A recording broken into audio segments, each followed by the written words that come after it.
Hello, my name is Richard, and I'm here with a story on what happens to people who are whistleblowers, and that's what I am. I'm the whistleblower. Many years ago, when I was still in my teens, myself and 3 other boys met serial killer Clifford Robert Olson one day while we were camped out at the end of Sprout Lake, west of Fort Alberni.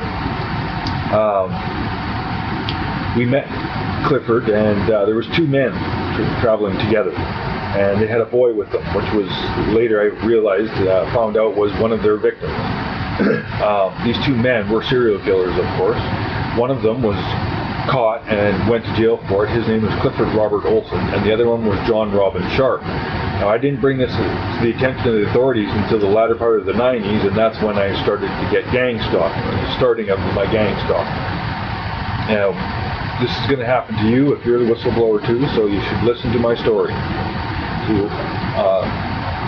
I didn't tell the cops for years, right? And so I kept it in and didn't tell anyone, not that it made any difference, but once I did, and they realized that yes, there was another man traveling with Clifford Robert Olson, then suddenly, after I had gone to the police, I didn't know who this guy was. I didn't know his name, at least. And it wasn't until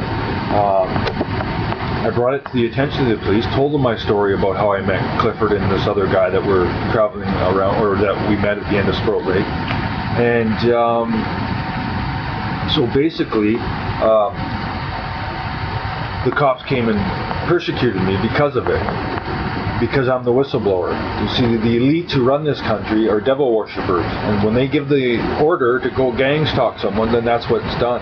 And that's what happened to me, because I'm the whistleblower. Because you didn't know who John Robin Sharp was until after I brought this to the attention of the RCMP, and then suddenly this John Robin Sharp guy is on the media, is in the media's eye, and then suddenly he goes to jail for a few years, and he gets out and he disappears. Well, no doubt, he's probably out doing the same thing he was doing with Clifford. He's the scout. He's the one that goes out and finds the child and says, this is the one we're going to take, and they take photographs of it. They film the whole thing while it's being done. That's what John Robin Sharp and Clifford Robert Olson were doing. Now, after when I brought this to the attention of the police, and as I said, suddenly I noticed I was being gang stalked, leading right up to the point where the RCMP caused my nervous breakdown in the summer of '07, which was a way of getting me in before a doctor, which they could write me up, because I'm a law-abiding citizen. I don't go to jail. I haven't been to jail. I have no record of going to jail or any crimes. And so to destroy someone who doesn't have that, you have to come up with something to destroy that person. And they do it with the Mental Health Act. That's what they're using, this Mental Health Authority, to make it look like this is all in my head, as I'm insane and it's not true and all this. But it is true. It's true. I was gang stalked because I'm the whistleblower. And I don't want you to be another victim. If you know where missing children are, if you know where remains are, if you know who the killers are, keep it to yourself. It's not worth it, because you will be gang stalked. Trust me, your life will be shit. You're going to be destroyed. And that's what they did to me. My life is destroyed now. I can't get a job anywhere else. They're putting my father's roofing company out of business slowly but surely, and that's what's going to happen. And this basically, again, is punishment for being the whistleblower. Because for years, John Robin Sharp was allowed to travel around freely, abducting children, and that's what he was doing, and he was doing it freely. So for me to come along and change this, well, like I said, the elite who run this country gang stalk me. So please, don't be the gangster, or don't be the whistleblower, because they'll come for you. Not in this country can you do the right thing now.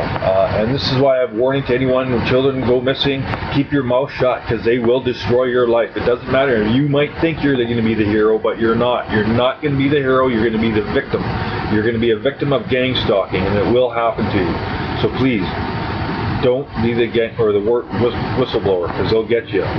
Now, I went to the hospital because they put me in they caused my nervous breakdown, and then they put me in a hospital, and then again when I exposed one of their gang stalkers, they grabbed me and put me in a hospital again, because they need to make sure that people think that this is just in my head and that I'm pulling over innocent people. Well, he's not innocent, okay? He's not innocent, I can tell you that right now. Now, Again, they put me in the hospital again once after I went online and started ranting and raving about what they did to me. Then they came and took me away to make it sound like I'm going to cause harm to somebody when I'm not. I'm not going to cause harm to anyone, but that's not the image that they're presenting to people, and especially the people in my family or in my life. And you're going to lose your friends and your family. You'll have no support. No civil liberties will come to your aid. You can call the media, politicians, lawyers, judges. It doesn't make any difference. No one will respond to you because you're the one that's the TI, the targeted individual. So please keep your mouth shut and don't be a whistleblower. Now, I can't say it enough that stress it enough that you should not trust the law with anything because it's sickening. Even the mental health will get involved, and they know full well that I'm being gang stalked, but they've got me on this drug now called Pixel. I have to take benztropine to counteract the Parkinson-like symptoms that come along with it. Like, this is just torture that they're doing to me right now. It's just torture, forcing me to take these drugs. That's what they're doing, forcing me to take these drugs. They're poisoning me, and they're going to do it to you too. So keep your mouth shut. Don't think you're going to be the hero. So please keep your mouth shut. As I can't say that enough. If you know something, just keep it to yourself because the law is corrupt.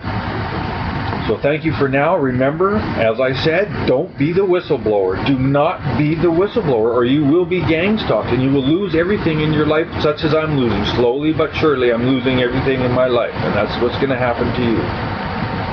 So long for now. Remember, God loves you, but loves you more when you use cannabis and hemp.